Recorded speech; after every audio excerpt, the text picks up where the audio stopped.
Halo sahabat bangsa, selamat datang di podcast Nusantara Berbicara.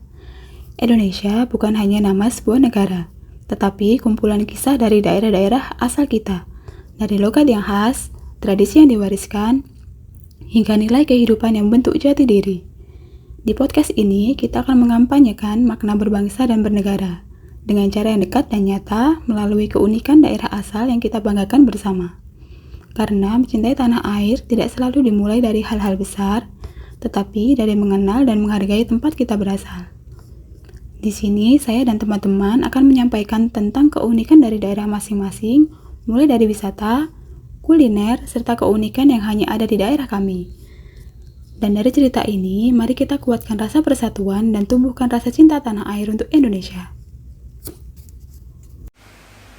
Halo semuanya, aku Aris dari kota Jepara, Jawa Tengah. Dari mana datangnya ukiran indah di dunia? Dan di mana pahlawan emansipasi wanita dilahirkan? Selamat datang di Jepara, kota ukir yang penuh pesona. Mari kita mulai dari sejarahnya. Jepara adalah tanah kelahiran R.A. Kartini, pelopor kebangkitan perempuan Indonesia. Semangatnya masih terasa hingga kini. Namun jiwa kota Jepara sesungguhnya terukir pada kayunya. Selama ratusan tahun, tangan-tangan terampil mengubah kayu menjadi mahakarya seni yang mendunia. Disinilah tempat pusatnya industri ukir yang tidak tertandingi. Lanjut ke budaya yang kaya rasa, pernah coba pindang serani? Sup ikan dengan kuah asam pedas yang segar ini wajib dicicipi.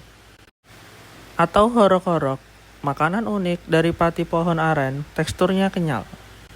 Tapi pesona Jepara tidak berhenti sampai di situ. Inilah surga bahari di utara Jawa. Nikmati senja di Pantai Kartini atau bersantai di Pasir Putih, Pantai Bandengan. Ingin berpetualang lebih? Seberangi lautan menuju Pulau Karimun Jawa. Surga tropis dengan air sejernih kristal, terumbu karang yang memukau, dan pulau-pulau tropis yang menanti untuk kamu jelajahi. Kalau saya berasal dari salah satu provinsi di Pulau Sumatera, Riau, the homeland of Melayu. Daerah Riau juga memiliki peran penting dalam sejarah, budaya, dan perjalanan bangsa Indonesia. Simbol sejarah tersebut dapat ditemukan di Istana Siak Sri Indrapura, pusat pemerintahan Kesultanan Siak yang dibangun pada akhir abad ke-19.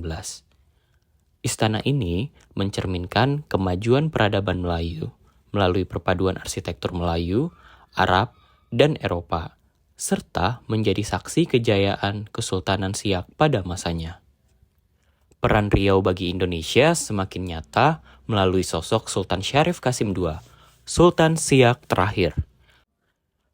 Setelah proklamasi kemerdekaan Republik Indonesia tahun 1945, beliau menyatakan bergabung dengan Negara Kesatuan Republik Indonesia dan menyerahkan seluruh kekayaan Kesultanan Siak, termasuk emas dan harta bernilai jutaan golden.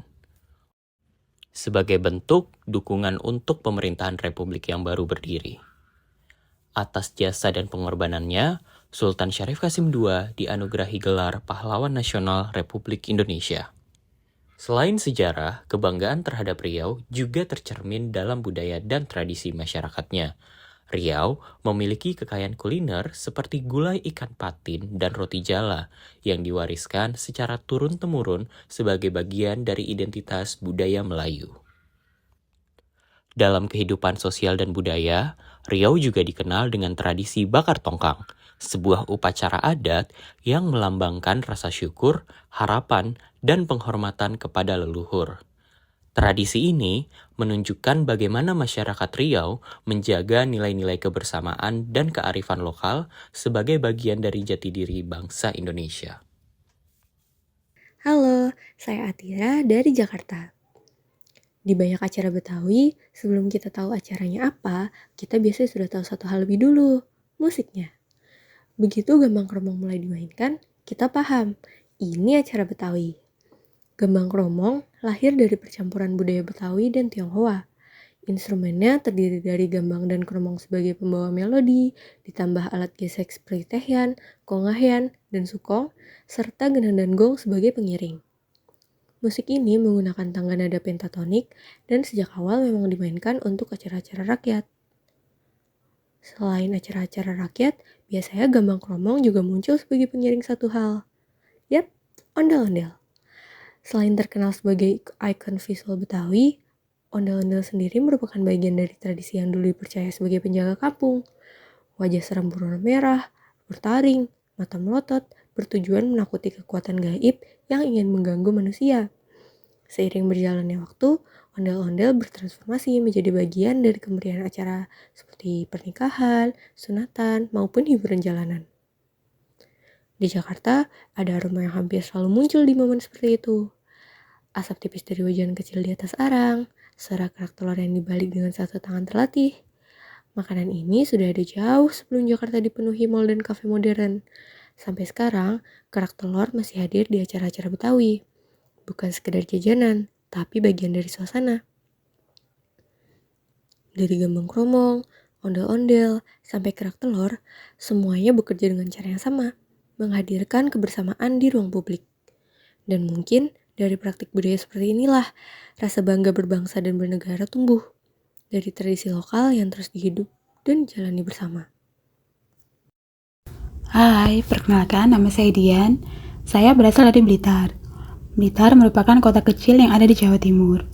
Kalau berbicara tentang wisata, Blitar identik dengan makam Bung Karno, yaitu tempat bersejarah yang bukan hanya tujuan ziarah, tapi juga ruang refleksi tentang lahirnya bangsa Indonesia.